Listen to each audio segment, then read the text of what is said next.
أشهد أن لا إله إلا الله وحده لا شريك له. பொதுவாக ஹஜ்ஜை பொறுத்த வரைக்கும் அந்த இடத்துல நம்ம தனிப்பட்ட ரீதியாக எதெல்லாம் நம்மளுக்கு தவிர்க்கப்பட வேண்டுமோ அதை தெரிஞ்சுக்கிறது தான் முதல் முக்கியம். ஏன்னா மற்ற விஷயங்கள் நீங்க ஆட்டோமேட்டிக்கலி என்ன செஞ்சிருவீங்க, அந்த அந்த அந்த பார்த்தே நீங்க எல்லாம் முடிச்சிருவீங்க. எது தனிப்பட்ட ரீதியான எண்ணங்கள் செயல்பாடுகள் வைக்கிறேன் இதுல தான் நம்ம கவனமாக இருக்கணும். சரி, இப்ப இஹ்ராமை பொறுத்த வரைக்கும் இஹ்ராமுடைய டிரஸ் உடைய கலர் என்ன? வெள்ளை. ஆனா வெள்ளை என்பது குர்ஆன் சுன்னால வெள்ளை தான் உடுக்கணும் மட்டும் எங்க என்ன செய்யல, வரவில்லை. வெள்ளை தான் உடுக்கணும் மட்டும் வரல. வெள்ளை என்றது இஸ்லாமிய சமுதாயத்துல ரசூல் ஸல்லல்லாஹு அலைஹி வஸல்லம் சிறந்த ஆடைன்னு சொல்லிக்கிறாங்க. அப்படியே கபன் வெள்ளையில தான் போடணும் என்ன செய்யல, எங்கேயும் வரல. அந்த நிலைமையில நபித்தோழர்கள் இருக்கும் இல்ல, வெள்ளை தான் தேடி கபன் போடணும் இருக்கல. இஹ்ராமுக்கும் அதே மாதிரி தான். எந்த கலர்ல ட்ரெஸ் என்ன செய்யலாம், போடலாம். ஆனா எல்லாரும் வெள்ளை உடுத்திட்டு நம்ம தேவையில்லாம போய் என்ன கலர் உடுக்கிறது, இதே தேவையில்லை, வெள்ளை உடுக்கலாம் தானே, முடிஞ்சது. இது ஒன்று நீங்க தெரிஞ்சு கொள்ள வேண்டியது. இரண்டாவது அம்சம் என்ன, எந்த ஆடை உடுக்க கூடாது? தைக்கப்பட்ட ஆடை. அப்ப நான் கேட்கிறேன், நம்ம உடுக்கிற இஹ்ராம் புடவை தைக்கப்படாம வந்தீங்க நினைக்கிறீங்க? இஹ்ராம் புடவை உடுக்கிறோமே தைக்கப்படாம வருமா? அது என்ன இப்படி நெய்து மட்டும் தானே தந்தாங்க, ஒரு சொட்ட தையல இல்லையா? எப்படி அது தையல் தானே, சின்ன மிஷின்ல தைச்சா மட்டும் தான் தையலோ, பெருசா போட்டு நேசா தையல். அப்ப அதுக்கு என்ன விளக்கம்? தைக்கப்பட்ட ஆடை என்று சொல்றது ஒரு விளக்கத்துக்காக ஃபுகஹாக்கள் மார்க்க அறிஞர்கள் அப்படி சொன்னது. இது நிறைய பேருக்கு அந்த கேள்வி இருக்குது, அப்ப இது தச்சுதானே பரவாயில்ல, இந்த தையல் அதுக்குள்ள அடங்காத ஆக்கி மட்டும் விளக்கம் சொல்லி என்ன செய்யறாங்க, போய்கண்டிருக்கிறாங்க. தைக்கப்படுதல் என்று சொல்றது ஒரு விளக்கத்துக்காக சொன்னாங்க. அது என்ன தெரியுமா, நீங்க இந்த ஷர்ட் இருக்குது, வெள்ளை ஷர்ட் போட்டுருக்கீங்க, இந்த வெள்ளை ஷர்ட்டை நீங்க மேலால போட்டீங்கன்னு உங்களுக்கு இஹ்ராம் கூடும். உடுக்காம நீங்க உடுக்கிற வெள்ளை ஷர்ட் இருக்குது, ஒரு வெள்ளை பெரிய ஷர்ட்னு உடுக்குறீங்க, அதை நீங்க சுத்தி என்ன செய்றீங்க, மேலால போடுறீங்க. இதை நீங்க ஷர்ட்டாக என்ன செய்யல, அணியல, இப்படி சுத்தினீங்கன்னா உங்களோட இஹ்ராம் கூடும். இதுக்குத்தான் தைக்கப்பட்ட ஆடை அணியக்கூடாது என்ன செஞ்சாங்க, விளக்கம் சொன்னாங்க. மேலால போடுறது தச்சரிக்க கூடாது இல்ல, தைக்காடு நூல் தான் போடணும். தைக்கலாட்டு என்ன செய்யணும், 5-6 நூல் எடுத்துதான் நம்ம சுத்திக்கிட்டு போகணும். ஹதீஸ்ல வந்ததுக்கு என்ன காரணம் என்று சொன்னா, இப்படி வந்ததுக்கு தைக்கப்பட்ட ஹதீஸ் என்ன செய்யல, வரல. இந்த மாதிரி சொன்னதுக்கான காரணம் என்னன்னு சொன்னால், நம்ம ஒரு ட்ரெஸ் போடுறோமா, இப்ப நம்ம வளமையா போடுற ஷர்ட், வளமையா போடுற சிறுவால், வளமையாக போடக்கூடிய அமைப்பில் உள்ள கவர்கள் விளங்கிட்டா, நம்ம உடம்ப அமைக்குது, நம்ம இது போடுறோம், குத்ரா போடுறோம், இந்த மாதிரி உடம்பை அமைக்கக்கூடிய அமைப்புல இருக்குது. அதாவது உடம்புக்கு ஏத்த மாதிரி ஃபிட்டிங் முஃபஸ்ஸல்னு சொல்லுவாங்க அரபுல, சரியா? அதாவது அந்த இந்த கைக்குரிய Dress எப்படி, இந்த மாதிரி Dress நீங்க என்ன செய்யக்கூடாது, போட வளமையா எங்கள் வளமையில் உள்ள Dress போடக்கூடாது. 2 சுத்து தான் என்ன செய்யணும், நீங்க போட வேண்டும் என்பதுக்கு தான் தைக்கப்பட்ட ஆடை என்ற இடத்துக்கு என்ன செஞ்சுட்டு வந்து விட்டது. நீங்க தைக்கப்பட்ட ஆடைன்னு விளங்கினா இந்த கேள்வியில உங்களுக்கு என்ன செய்யும், இருந்து கொண்டே இருக்கும் என்பதை புரிஞ்சுக்கணும். அப்படி என்ன, இப்ப சிலர் என்ன செய்வாங்க, வாட்ச் போடுவாங்க, அவங்களுக்கு லெதர் வாட்ச் இருக்கும், தோளால செஞ்சது, அது தச்சிருப்பாங்க ஓரத்துல. வாட்ச் போடலாமா, வாட்ச் மட்டும் தைக்கப்பட்டா போடலாம் அப்படி வழக்கம் சொல்லக்கூடாது. அது பிரச்சனை அல்ல, அது பிரச்சனை அல்ல, அது ட்ரெஸ் அல்ல, அது ட்ரெஸ் அல்ல. அப்ப ரசூல் ஸல்லல்லாஹு அலைஹி வஸல்லம் அவர்கள் இந்த ரிதா இதெல்லாம் போடவானு சொன்னதுக்கான காரணம் என்னன்னு சொன்னா, ட்ரெஸ் மாதிரி நம்ம போடக்கூடாது, அவ்வளவுதான். நான் சொன்ன மாதிரி அதையே ஒரு ஆள் என்ன செய்யறாரு, இப்படி சுத்திட்டாருன்னு வைங்க, அவருக்கு என்னது, அது தவாப் கூடாது, அந்த இஹ்ராம் கூடாது, யாருமே என்ன செய்யலாது, சொல்ல முடியாது. எனவே முதலாவது புரிஞ்சுக்கணும், ட்ரெஸ் போடுறது நம்ம இந்த ட்ரெஸ் போட, வளமையான ட்ரெஸ் போடக்கூடாது, 2 பிடவைகள் எடுத்து நம்ம சுத்துறது, இவ்வளவுதான் நம்ம. அப்ப இதுதான் நீங்க தைக்கப்பட்ட விஷயத்துக்கு சொல்ல வேண்டிய ஒரு விளக்கம் என்பதை நம்ம புரிந்து கொள்ள வேண்டும். இது முதல் அம்சம். இரண்டாவது, அதாவது இப்ப இஹ்ராம் Dress பத்தி நிறைய விஷயங்கள் சொன்னாரு, நீங்க ஒண்ணு நினைக்க வேணாம்.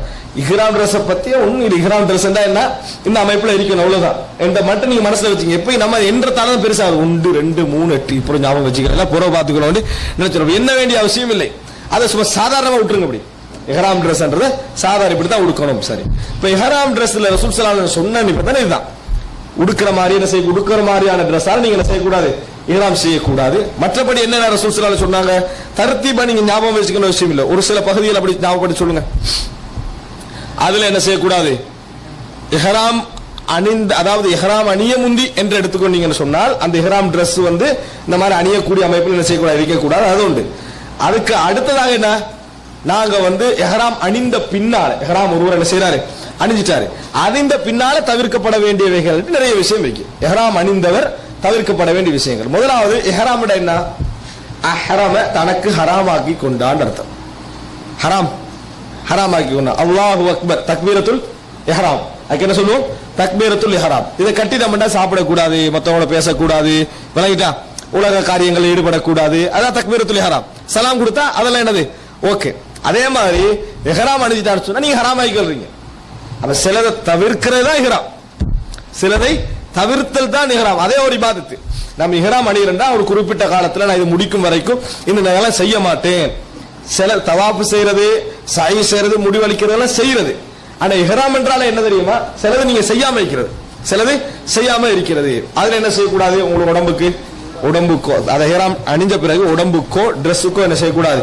வாசம் பூசக்கூடாது. ஆனால் இஹ்ராம் அணிவதற்கு முன்னால, அதாவது இஹ்ராமுடைய நியத்துக்கு முன்னால், இஹ்ராம் எந்த இடத்துல நீங்க நியத்து வைப்பீங்களோ அதுக்கு முன்னால் என்ன செய்யலாம்? உடம்புக்கு வாசம் பூசுறது தவறு இல்லை. உடம்புக்கு நம்ம வாசங்களை பூசிக்கிறது அல்ல தலைக்கு வாசம் பூசுறதெல்லாம் என்னது? தவறு இல்லை. ஆனா இஹ்ராம் அணிஞ்ச பின்னால் என்ன செய்யக்கூடாது? இஹ்ராமுடைய நியத்துக்கு பின்னால நாங்க அதுக்கு வாசம் பூசக்கூடாது. வேற என்ன செய்யக்கூடாது? நகம் வெட்டக்கூடாது, முடி களையக்கூடாது, முடியை வலிக்க கூடாது, அல்லது முழுமையாக ஷோட் பண்ணக்கூடாது. வேற என்ன? தலையை மூடக்கூடாது. வேற முகத்தை என்ன செய்யக்கூடாது? கவர் பண்ணக்கூடாது. எது பெஸ்ட் ரசூலுல்லாஹ் அணிய வேணாம் பண்ணாங்க? ஷூ அணிய வேணாம்னு சொன்னாங்க. யாருக்கு ஷூ அணியலாம்னு சொன்னாங்க? யாருக்கு செருப்பு இல்லையோ அவர் என்ன செய்யட்டும்? ஷூ அணியட்டும் செஞ்சாங்க சொன்னாங்க. இப்படி சில நிபந்தனைகள் ரசூல் ஸல்லல்லாஹு அலைஹி வஸல்லம் அவர்கள் இஹ்ராம்ல தவிர்க்கப்பட வேண்டிய, அதுல ஹஜ்ஜே பாத்திலாகி போகக்கூடிய ஒரு நிபந்தனை இருக்கு. அது செஞ்சா என்னது? மனைவியுடன் என்னது? உறவு கொள்ளல் என்பது பல விஷயங்கள் உண்டாகும். அதுதான் ஹஜ்ஜில மிக பாத்திலான, உங்களோட ஹஜ்ஜில முழுமையாக இல்லாமல் ஆக்கக்கூடிய விஷயம். நம்ம மிக தூரமான விஷயம் அதான். நம்ம மிக தூரமான விஷயம் என்ன? ஒன்று உங்களோட ஹஜ்ஜை என்ன செஞ்சிடும்? அது பாழாக்கிடும். ஆனா இப்ப செய்யற ஹஜ்ஜை நீங்க வளமை போல என்ன செய்யணும்? தொடர வேண்டும். இப்ப செய்யற ஹஜ்ஜை வளமை போல தொடர வேண்டும். திருப்பி ஹஜ்ஜோட கலா செய்யறது கடமை. இதுக்கு பதிலாக நீங்க ஃபித்யா கொடுப்பது கடமை. இதுக்கு ஒரு பதிலாக குர்பான் ஒன்று கொடுப்பது, அல்லது நோம்பு பிடிப்பது, அல்லது ஏழைகளுக்கு உணவு அளிப்பது என்னது? உங்களுக்கு கடமையாகிறது. அப்ப ஒரு பெரும் பாவம் அதுதான். இந்த அதாவது நம்ம மனைவியுடன் உறவு கொள்ளல் என்பது இஹ்ராமை என்ன செஞ்சிடும்? டோட்டலா நீங்க இஹ்ராமை பிரேக் பண்ண மாதிரி, இஹ்ராமை உடைச்ச மாதிரி. மற்றவைகள் எல்லாம் நீங்க வேண்டும் என்று செஞ்சாலும் இஹ்ராமை உடைச்ச மாதிரி என்ன செய்யாது? ஆகாது. ஒரு அத்தை ஒரு ஆள் தந்துட்டு நல்லா ஐயன் பூசிட்டீங்கன்னு வைங்களேன், இது வந்து என்னது? இஹ்ராம் வந்து உங்களை உடைச்சு நீ இஹ்ராம் முடிஞ்சு கலைஞ்சிட்டீங்க, இனி திருப்பி இந்த உம்ரா சரி வராது லெவலுக்கு என்ன செய்யாது? வராது என்பதை புரிஞ்சுக்கணும். இதெல்லாம் இப்ப வேணும் என்று செஞ்சா மட்டும்தான். இந்த தடை செய்யப்பட்ட லிஸ்ட் எல்லாம் இருக்குதே, இதெல்லாம் எப்ப நீங்க குர்பான் கொடுக்கணும் தெரியுமா? அதுக்கு ஃபித்யா பரிகாரம் கொடுக்க வேண்டும் தெரியுமா? எப்ப வேணும் என்று செய்தால். ஒரு அத்தர் தாரார் நல்லா இருக்காண்டு ரூம்ல போய் திரிக்கிறோம், நான் தவாப் செய்யல, இதெல்லாம் நியத்தெல்லாம் முடிஞ்சு நல்லா இருக்கணும், அந்த வாசனைக்கு அப்ப கொஞ்சம் பேர் ரூமுக்கு வந்தோடனே கடைக்கு போற பாட்டியெல்லாம் இருந்தானே, உம்ரா முடிக்க முந்திய ஒரு அத்தரை தூக்கிட்டு வந்துட்டான்னு வைங்களேன், அவ எடுத்து பார்த்து போட்டோம், அடே பிழையே அப்படின்னு நினைக்கிறீங்களே, நீங்க வேணுமென்று செய்யலையே, இதுக்கு உங்களுக்கு என்னது? தண்டனை கிடையாது. எதுக்கு தெரியுமா? அத்தர் சரி அத்தர் தானே, தெரிஞ்சு என்னது வேணுமென்று பூசின வைங்களே, அப்ப என்ன அந்த கடமை உண்டாகும். சரி, இதுல நீங்க என்ன பார்க்கணும்னு சொன்னால், முடிக்கலைதல் சம்பந்தமாக குர்ஆன் நேரடியா சொல்லுது. நீங்க வந்து என்ன செய்ய வேண்டாம், முடிய என்ன செய்ய வேண்டாம், வலிக்க வேண்டாம் அப்படின்னு சொல்லி குர்ஆன் நேரடியாகவே சொல்லுது. அதே நேரம் இந்த முடிய ஒருவர் வந்து இப்படி சொல்றாரு, 4 விழுது, இதெல்லாம் அதுக்குள்ள என்ன செய்யாது? வராது. இது 4 விழுந்துட்டு என்ன செய்யாது? வராது. அதே போல ஒருவர் வந்து ஒரு தேவைக்காக வேண்டி ஒரு இடத்துல மட்டும், இந்த இடத்துல மட்டும் என்ன செய்யறாரு, கொஞ்சம் வெட்டிக்கிறாரு, அல்ல ஒரு ரத்தம் எடுக்க வேண்டி வருது, ஒரு ஏதோ ஒன்று செய்ய வேண்டி வருது, ஹிஜாமா செய்ய வேண்டி வருது, அந்த இடத்துல அதுக்கு என்ன செய்யாது? ஒரு மண்டை விழுந்து அடிபட்டு இந்த இடத்துல இந்த துண்ணை மட்டும் என்ன செய்யறாரு? வெட்டிக்கொள்ள வேண்டி வருது, அதெல்லாம் வராது. எது வரும்? டோட்டல் முடியை ஷோட் பண்றதும் டோட்டல் முடியை என்னது வலிக்கிறதும். முடி வெட்டுதல், முடி வலித்தளிக்குது, இதுதான் வரும். மற்றபடியான எதுவும் என்ன செய்யாது? வராது. ஒருவர் வந்து இப்படி சொல்லி 4 முடி என்ன செஞ்சுட்டு கீழே விழுந்துட்டு இதெல்லாம் போட்டு வச்சுப்பாங்க லிஸ்ட்ல, அது என்ன செய்யாது? கூட முடிஞ்சு நீங்க குர்பானி கொடுத்தா ஆகணும் அப்படி என்னது? இதெல்லாம் என்னது? மார்க்கத்துல இல்லாத விஷயங்கள் நம்மளாக, அதாவது சில மிதமிஞ்சி ஆய்வுகள் என்ன செய்யலாம், அதை சொல்லலாம். அதே போல நகம் வெட்டுறது, நகத்தை என்ன செஞ்ச, நகம் வந்து நம்ம வந்து வெட்டக்கூடாது. ஒருவர் வந்து நகத்தையே வெட்டிட்டான்னு வைங்களேன், இந்த நகத்தை வந்து வெட்டிட்டார் ஒருவர், இந்த மாதிரி வெட்டி விட்டால் அவர் ஃபித்யா கொடுக்கணும் என்பதற்கு எந்த விதமான ஆதாரம் இல்லை. இன்னும் சொல்ல போனா நகத்தை வெட்டக்கூடாதுக்கு நேரடியான ஆதாரம் என்னது? இல்லை. அது எப்படி எடுத்தாங்க தெரியுமா? உடம்பில் உள்ள விஷயங்களை களையக்கூடாது என்று தலையில ரசூல் அல்லாஹ் தஆலா முடிய களையக்கூடாதுன்னு சொல்றானே, அதிலிருந்து என்ன செஞ்சாங்க? அதை எடுத்தார்கள். அதிலிருந்து அந்த நகத்தெல்லாம் எடுத்தாங்களே ஒழிய நேரடியா என்னது நகத்தை வெட்ட வேண்டாம் என்று சொன்னதாக எந்த செய்தியும் இல்லை. அதே போல உதுகியா நியத்து வைக்கிறாரே, அவர் நகம் வெட்டக்கூடாது, அந்த செய்தியிலிருந்து இதை என்ன செஞ்சாங்க எடுத்தாங்களே தவிர நேரடியாக இந்த செய்தியை நீங்க என்ன செய்ய மாட்டீங்க, காண மாட்டீங்க. ஆனால் பொதுவாக இஸ்லாமிய அறிஞர்களுக்கு மத்தியில் நகம் களையக்கூடாது என்று சொல்றது உடன்பாடான ஒரு கருத்தாவே என்ன செய்யுது இருந்து வருவதை நாங்கள் பார்க்கிறோம். எனவே உடம்புல நம்ம முடி களையக்கூடாது, அது போல என்னது நகம் களையக்கூடாது, அது போல வாசனை பூசிக்கொள்ள கூடாது, அது போல தலைய மறைக்க டிரெஸ்ஸோட உள்ள பகுதிகள் களைதலோடு உள்ள பகுதிகள் என்று நினைச்சிட்டீங்கன்னா சரி. டிரெஸ்ஸோட உள்ள அணிதலோடு உள்ள பகுதிகள் களைதலோடு உள்ள பகுதிகள், முடி நகம் இது என்னது களைதலோடு உள்ள பகுதிகள்.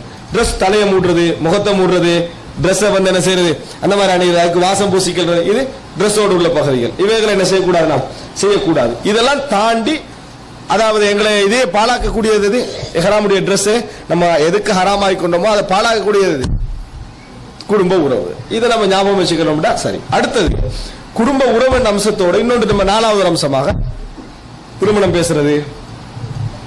பேசுறது, ஒப்பந்தம் பண்றது இதெல்லாம் கூடாது. ஆனா ஹஜ்ஜில தான் கூட திருமண பேச்சுவார்த்தை நடத்தும். ஏன் நடக்கும் தெரியுமா? மீனால எல்லாம் வேலையை முடிச்சாலும் ஃப்ரீ ஆயிடுவாங்களா? பெரும்பாலும் எல்லாம் ஹாஜிமார்கள் கொஞ்சம் வசதியான ஆகத்தான் வந்திருப்பாங்க. அப்ப அதனால வசதியான ஆளை கண்டுபிடிக்கிற இடமே மினாவா மாறிக்கின்றைக்கு. அதனாலதான் ரசூல் ஸல்லல்லாஹு அலைஹி வஸல்லம் அதை என்ன செஞ்சாங்க, நீங்க இந்த மாதிரி செய்யக்கூடாது, இஹ்ராம் அணிஞ்சு அதை பேசக்கூடாது என்பதற்காக வேண்டி அந்த டைம்ல தான் கல்யாண பேச்சுவார்த்தை டோட்டலா என்ன செய்யும் நடக்கும். முடிச்சுக்கிறாங்க, நாளைக்கு போனோன்னு நம்ம அந்த வேலையை பார்த்துக்கலாம். என்னது அங்கதான் என்னது எல்லா பேச்சுவார்த்தையும் நடக்குது. இது இப்ப தவாப்ல சிலர் எல்லாம் முடிஞ்சு சரி, எல்லாம் ஹஜ்ஜுடைய அமல்கள்லாம் முடிஞ்ச பிறகு பேசுறாங்கன்னா அது பிழை இல்லை. ஹஜ்ஜுக்கு முந்தையே இங்கே தவாப் எப்படா முடியும், அவசரமா இந்த பேச்சுவார்த்தை அதனால மிஸ் ஆக்கிறோம் கூடாது. ஊர் பக்கத்து ஊராமடு வேற கேள்விப்படுது. இப்படி என்று என்ன செய்வாங்க, அதுல பேச்சுவார்த்தைக்கான மனநிலையோடயே திரிவாங்க, இருக்கிறாங்க நிறைய. அப்ப ரசூலுல்லாஹ் சும்மா என்ன செய்யறாங்க, சட்டத்தை போடல. இந்த ஹஜ்ஜில எல்லாரும் சந்திக்க வாய்ப்பு இருக்கிறதால இந்த சிந்தனை கொஞ்சம் பேருக்கு என்ன செய்யும் உருவாகும் என்பதனால ரசூல் ஸல்லல்லாஹு அலைஹி வஸல்லம் அவர்கள் இதை தடை செய்தார்கள். இதெல்லாம் நீங்க என்ன நினைக்கணும்டா, ஹராம் என்கின்ற அந்த நியத்து எதற்கண்டா சில விஷயங்களை நாங்கள் தவிர்த்துக் கொள்வதற்கு, இதெல்லாத்தையும் சேர்த்து பெரும்பாலும் அது எதுக்குள்ள வரும்டா உலகத்தை அனுபவிக்கக்கூடிய மாதிரியான காரணங்கள் தான் அதுக்குள்ள வரும். அழகான ட்ரெஸ் கொடுக்கிறது, இந்த மாதிரி பூசுறது, வாசனம் பூசுறது, அதே போல நகை கலர்றது, முடிய என்ன செய்து வெட்டி அழகாக்கிக்கிறது, இந்த மாதிரியான விஷயம் உலகத்தை திருமண மனைவி அனுபவிக்கிறது. அடுத்தது என்ன, அதாவது திருமணம் பேசுறது, திருமண ஒப்பந்தம் பண்றது, இதெல்லாம் டோட்டல் அந்த பட்டியலுக்குள்ள என்ன செய்யும் வரும் என்பதை நாங்கள் புரிந்து கொள்ள வேண்டும். இந்த இஹ்ராம் இடத்தை பொறுத்த வரைக்கும் அதை இடம் பெரிய ஒரு டீடைல்ஸ் தேவையில்லாம், நான் சுருக்கமான சொல்லிக்கிறேன். மதீனாலிருந்து வாரவங்களுக்கு துல் ஹுலைஃபா, மதீனாலிருந்து வாரவர்களுக்கு துல் ஹுலைஃபா, மக்கா விட்டு மிக தூரமானது துல் ஹுலைஃபா தான். அடுத்தது இலங்கை, இந்தியா, யமன் இது போன்ற இடங்களில் வாரவர்களுக்கு எல்லாம் என்ன ஏலம்லம், இன்றைக்கு சாதியான்னு சொல்லுவாங்க. சிரியா, ஈஜிப்ட் இருந்து வாரவங்களுக்கு ஜித்தா வழியா அவங்க போவாங்க. அதுல இருந்து வாரவங்க என்ன ஜுஹ்ஃபா, இன்றைக்கு ராபிக்னுவாங்க, ராபிக் அரபுல ராபிக்னு சொல்றாங்க. இதான் ஜுஹ்ஃபான்றதை புரிஞ்சுக்கணும். அதே போல கர்னுல் மனாசில் அவங்க தான் இந்த நஜித்ல இருந்து வரவங்க, தாயிஃப்ல இருந்து வரவங்க என்னது கர்னுல் மனாசில் என்று கேட்டது 2 இடம் இருக்குது, அப்படித்தானே? ஒன்று செய்லுல் கபீர், அடுத்து வாதி மஹரம். செய்லுல் கபீர், வாதி மஹரம் தான் பழசி மலை, விளங்கிட்டா? மலையாள போறது இருக்குது, அதாவது வாதி மஹரம். அதுக்கு பின்னால டெவலப் பண்ணாங்க ரோட டெவலப் பண்ண டைம்ல எந்த சைடால மக்கள் ஆரம்பத்தில் வராம இருந்ததோ, ரசூலுல்லாஹ் கர்னுல் மனாசில்ட்டாங்க. இடம் கர்னுல் மனாசில் இவ்வளவு பெரிய இடமா இருக்கும், ரோடு இதால மட்டும்தான் இருக்கும். மக்கள் அப்ப எங்க இஹ்ராம் கட்டுவாங்க, இங்க தானே வாதி மஹரம், அதான் வாதி மஹரம் இருந்தது. அப்புறம் ரோட் டெவலப் பண்ணி தாயிஃப் டு மக்கா என்ன செஞ்சாங்க, ஒரு ரோட் போட்டாங்க. அதுக்கு எங்களால குரோஸ் எடுத்தாங்க. அப்பதான் செய்லுல் கபீர் என்ற இடம் என்ன செய்யுது புதிய எல்லையெல்லாம் உண்டாகல. கர்னுல் மனாசில் எவ்வளவு பெருசுன்னு வைங்க, அதுக்கு இங்க கட்டினாலும் உண்டு, இங்க கட்டினாலும் உண்டு, இங்க கட்டினாலும் இங்க கர்னுல் மனாசிலுக்குள்ள. ஆனா இது ஆரம்பத்துல இருந்தது, இது புதுசா என்ன செஞ்சாங்க, ரோடு போட்ட டைம்ல செய்லுல் கபீர். அதான் இன்றைக்கு நாங்க மீகாத்துன்னு சொல்லி என்ன செய்யறோம், அந்த பள்ளியில போய் கட்டுகிறோம். ரெண்டுமே ஓகே தான். இது கர்னுல் மனாசில். இப்ப ரசூல் ஸல்லல்லாஹு அலைஹி வஸல்லம் சில எல்லைகளை என்ன செஞ்சாங்க, அதே போல ஈராக்கு தாத்து கட் சொல்லி என்ன செஞ்சாங்க, சில எல்லைகள் எல்லாம் ரசூல் ஸல்லல்லாஹு அலைஹி வஸல்லம் சொன்னார்கள். இது யாருக்கு, ஒன்று மக்காவுடைய ஹரம் எல்லைகளை நீங்க எடுத்து பாத்தீங்கன்னா 3 எல்லையை சொல்லலாம். ஒன்று ஹரம் எல்லை, அதாவது மக்காவுடைய எல்லை, அதுக்குள்ள குஃபார்கள் என்ன செய்யலாது, காபிர்கள் போக முடியாது. இன்னொன்று மீகாத் எல்லை, இந்த மீகாத் எல்லைக்கும் ஹரம் எல்லைக்கும் இடைப்பட்டது, மீகாத் எல்லைக்கும் ஹரம் எல்லைக்கும் இடைப்பட்ட இடம். அடுத்தது என்ன, வெளியே, மீகாத்துக்கு வெளியே. மீகாத்துல அந்த ஏரியால உள்ளவர்களும் வெளியிருந்து வருகின்றவர்களும் அதன் பக்கத்தால போறவங்களும் என்ன செய்யணும், அந்தந்த எல்லைகளை இஹ்ராம் அணிஞ்சுக்கணும். இதுக்கு உள்ளவர்கள் எங்க இருக்கிறாங்களோ அங்க இருந்து என்ன செய்யணும், இஹ்ராம். அதே போல மக்கால் உள்ளவர்கள் அந்தந்த இடத்துல இருந்து மக்கால வேலை செய்யறவங்க இருப்பாங்க. உங்கள்கிட்ட யாரா கேட்பாங்க, நம்ம எப்படி ஏறாம் கட்டுற தண்ணீமுக்கு போகணுமா, ஆயிஷா பள்ளிக்கு போகணுமா, அப்படியெல்லாம் கேட்பாங்க. நீங்க அந்தந்த இடத்துல இதெல்லாம் செய்யலாம், இஹ்ராம் நியத்து வைக்கலாம் என்பதை நம்ம புரிந்து கொள்ள வேண்டும். அப்ப அடுத்ததாக அதை தாண்டி இது சுருக்க, இது பெரிய அளவில் சொல்ல வேண்டிய அவசியம் இல்லை. இஹ்ராம் முடிஞ்ச பின்னால இப்ப இவ்வளவு நேரம் நிறைய படிச்சிட்டோம்னு நான் நினைச்சிடாம, நாங்க இஹ்ராத்துல தவிர்க்க வேண்டிய விஷயங்கள், இஹ்ராம் அடிக்கிறோம், நம்ம தவிர்க்கத்தான் அணுகிறோம், தவிர்க்க வேண்டிய விஷயங்களையும் அந்த இஹ்ராத்துடைய நியத்து வைக்க வேண்டிய இடத்தையும் நம்ம என்ன செஞ்சோம், இன்னைக்கு சுருக்கமாக தெரிந்து கொண்டோம். இப்ப இஹ்ராம் ட்ரெஸ் போட்டுறோம், நம்ம ட்ரெஸ் போடுறோமே, போட்ட உடனே நம்ம அந்த இஹ்ராம் இதுக்குள்ள வரல, நம்ம சர்வசாதாரணமா தான் இருக்கிறோம். எப்ப நம்ம நியத்து சொல்றோமோ, லப்பைக்க உம்ரத்தன் லப்பைக்க ஹஜ்ஜத்தன் என்று சொல்லியோ, லப்பைக்க உம்ரத்தன் ஹஜ்ஜத்தன் என்றியோ எப்படி சொல்றோமே, அப்பதான் அந்த இதுக்குள்ள என்ன செய்யறோம், நம்ம வருகிறோம். பிளைட்ல வரதுனால இப்ப இன்றைக்கு என்னது பிளைட்ல சொல்லுவாங்க, பஸ்ல நம்ம இங்க போறோம்னா தாயிஃப்ல என்ன செஞ்சிருவாங்க, அதை நம்ம இஹ்ராம் செய்யலாம். அடுத்ததாக இஹ்ராமுக்குரிய விஷயங்கள்ல நம்ம தெரிஞ்சு கொள்ள வேண்டியது குளிக்கிறது இருக்குது. இந்த குளிக்கிறது விருப்பத்தக்கது, வாஜிபு கட்டாயமெல்லாம் இல்லை, வாஜிபு கட்டாயமெல்லாம் இல்லை. சிலர் என்னது இங்கிருந்தே குளிச்சுட்டு போயிடுவாங்க, அந்த உள்ள தாங்கலாமே என்னது அந்த அந்த அதாவது செயலுல் கபீர்ல போய் குளிக்கிறது அப்பா முடியாதுன்னு சொல்லி இங்கே செஞ்சுவாங்க, குளிச்சுட்டு போயிடுவாங்க. அங்க போய் யாராவது ஒரு சந்தேகத்தை உண்டாக்கிடுவாங்க, நீ குளிக்காம எப்படி இதெல்லாம் கட்டுறீங்கன்றது உண்டாக்கிடுவாங்க. அப்படியெல்லாம் எதுவுமே இல்லை. யாரு கட்டாயம் குளிக்கிறோம்னு சொன்னா, போற வழியில மாதாவிடாய் பெண்கள் போவாங்க, மாதாவிடாய் பெண்கள் போவாங்க. அதே போல பிள்ளை கிடைச்சி தீட்டு எரிக்க பெண்கள் இருக்கிறாங்களே, அவங்க என்ன செய்வாங்க, இவங்க கட்டாயம் என்ன செய்யணும், குளிச்சு ஆக வேண்டும். இவர்கள் கட்டாயம் குளித்து, அவங்க தொழாது விட்டாலும் கூட இஹ்ராமுக்காக வேண்டி அவங்க கட்டாயம் குளித்தாக வேண்டும். ரசூல் ஸல்லல்லாஹு அலைஹி வஸல்லம் அவர்கள் அஸ்மா பின்த் அபீ பக்கர் ரலியல்லாஹு அன்ஹா அவர்கள் பிரசவம் கிடைச்ச நேரத்தில், பிள்ளை கிடைத்த நேரத்தில் இந்த கட்டளை என்ன செய்யறாங்க, போடுகிறார்கள். இது நம்ம தெரிந்து கொள்ள வேண்டிய ஒரு அம்சம். அடுத்ததாக நம்ம இஹ்ராத்தை முடிச்சிட்டு, இஹ்ராத்ல இவ்வளவுதான், இஹ்ராத்துக்கு 2 ரக்காத் இந்த சுன்னத் தொழுகையும் இல்ல, ஒரு தொழுகைக்கு பிறகு நம்ம கட்டினோம் என்று சொன்னா அது ஓகே. ரசூல் ஸல்லல்லாஹு அலைஹி வஸல்லம் 2 ரக்காத் தொழுதா வருது, அது துல்ஹுலைஃபாவுடைய சிறப்பின் காரணமாக. துல்ஹுலைஃபாவுக்கு ஜிப்ரீல் அலைஹிஸ்ஸலாம் சொல்றாங்க, இன்னக ஃபீ வாதி முபாரக்கா, நீங்க ஒரு பரக்கத்து பெற்ற ஒரு இடத்துல இருக்கிறீர்கள், அதனால இங்க 2 ரக்காத் என்ன செய்யுங்க, தொழுங்கன்னு சொல்லி. அது எதுக்கு, நீங்க மதீனால இருந்து வரீங்களா, துல்ஹுலைஃபா பள்ளியில 2 ரக்காத் தொழுவது சுன்னா, வாதில் அக்கீக்ல தொழுவது 2 ரக்காத் சுன்னா. மத்தபடி எங்க இருந்தாலும் இஹ்ராம் கட்டிக்கல 2 ரக்காத் தொழணும் எந்த அவசியமும் இல்லை என்பதை புரிஞ்சுக்கணும். அதே போன்று இஹ்ராம் ட்ரெஸ் நம்ம கட்டிட்டோமா, இந்த மேலால போடுறோமே, அதை சர்வசாதாரணமா போடுற மாதிரி போட்டா சரிப்படி. ஏன்டா இன்றைக்கு நம்ம ஊர்கள் இந்த கிளம்புற நேரத்தில் இதை காட்டினா தான் அவர் உம்ரால ஈக்கிற மாதிரியான ஒரு ஹஜ்ஜிக்கு போறாரு. இந்த வலது பக்கத்தை திறந்துட்டு வந்தால் தான், வலது பக்கத்தை திறக்க வேண்டிய இடம் ஒன்று அது மட்டும்தான் திறக்கணும், மற்றபடி இதை மூடித்தான் என்ன செய்ய வேண்டும், வர வேண்டும். இது இஹ்ராத்தை பற்றியுள்ள சில விஷயங்கள் சுருக்கமாக. அன்புள்ள சகோதரர்களை, இது முதல் அமல் இஹ்ராம். சிலது தவிர்த்தல், சிலது செய்தல். செஞ்சிட்ட வாரமா இங்க வந்த உடனேயே நம்ம பொதுவாக உம்ராவுக்கு வர டைம்ல என்ன செய்வோம்னு சொன்னா, இருக்கிற டயர்டுல ஊற போக்குல முடிச்சுட்டா நிம்மதினு சொல்லி என்ன அப்படி கொஞ்சம் பேர் உம்ராக்கு அப்படித்தான் போறது. போன உடனே தவாப் செஞ்சு கஷ்டமா தவாப் செஞ்சு முடிச்சு, இப்ப முடிஞ்ச பிரச்சனை நல்லா ஷாப்பிங் பண்ணலாம், அதுக்கு தான் போன மாதிரி. எதுக்கு, அந்த ஷாப்பிங் பண்ண போன மாதிரியே தான் நடந்து கொள்வாங்க. 10 நாள் இருக்கும் அல்ல 5 நாள் இருக்கும். ஒரு நல்லா குளிச்சுட்டு நல்ல ரெஸ்ட் எடுத்துட்டு ஒரு நல்ல மேல கழுவி போட்டு போய் செய்வோம்னா அதெல்லாம் இல்ல, போற போக்குல முடிச்சுட்டா ஒரு கரைச்சல் முடிஞ்சது, அப்படி நிம்மதி. வாயால பப்ளிக் என்ன செய்வாங்க சொல்லுவாங்க, ஒரு சொம முடிஞ்சது அப்படி. இந்த ஜம்மு செய்யறதுக்கு என்ன சொல்லுவாங்க பேச்சு, இதெல்லாம் அதாவது மார்க்கத்துக்கு முரணான பேச்சுக்கள். என்ன சேர்த்து அடிச்சுட்டேன்னு எதுக்கு, நுகரை அசலை சேர்த்து தொழுவதற்கு இப்படி இது நிச்சயமா உங்களோட தொழுகை அங்கீகரிக்கப்படாது. இது குஃப்ரான வார்த்தை தான். இபாதத்துக்கு நம்ம அந்த மாதிரி வார்த்தைகள் உபயோகிப்பது குஃப்ரான வார்த்தை. இதேதான் வணக்க வழிபாடுகளே. வணக்க வழிபாடு பேசக்கூடாது, அல்லாஹ்வோடு சம்பந்தப்பட்டதை பேசணும். இப்ப கௌரவமா கண்ணியமா என்ன செய்யணும், அதை நாங்கள் பேச வேண்டும். அப்ப அடுத்ததாக அன்புள்ள சகோதரர், நம்ம போனோம்டா எப்பையும் ஒரு ரெஸ்ட் எடுத்துட்டு நம்ம ஒரு டயர்டு இல்லாம ஆக்கிட்டு நம்ம செய்வதுதான் நல்லது. அப்பதான் நம்ம அந்த இபாதத்தை என்ன செய்யலாம், நமக்கு ஒரு நாள் தான் இருக்கேன்னா அது வேற. ரசூல் ஸல்லல்லாஹு பொதுவா அப்படி வந்தா ஒரு இடத்துல குளிச்சுட்டு என்ன செய்வாங்க, அடுத்த நாள் காலையில் போய் உம்ரா செய்தார்கள் செய்தி நம்ம என்ன செய்கிறோம் பார்க்கிறோம். அஸ்ஸலாமு அலைக்கும், இது உங்கள் பாய் நெட்வொர்க் தமிழ். நம்ம வீடியோஸ் பிடிச்சிருந்தா கண்டிப்பா நம்ம சேனலை சப்ஸ்கிரைப் பண்ணுங்க. இது போன்ற இன்னும் பல பயனுள்ள இஸ்லாமிய காணொளிகளையும் இங்கே கண்டு களிக்கலாம். மறக்காம குடும்பத்தினருக்கும் நண்பர்களுக்கும் ஷேர் பண்ணுங்க. இன்ஷா அல்லாஹ் இன்னும் ஒரு காணொளி வாயிலாக சந்திக்கிறோம். சலாம் சிறுவுகளே.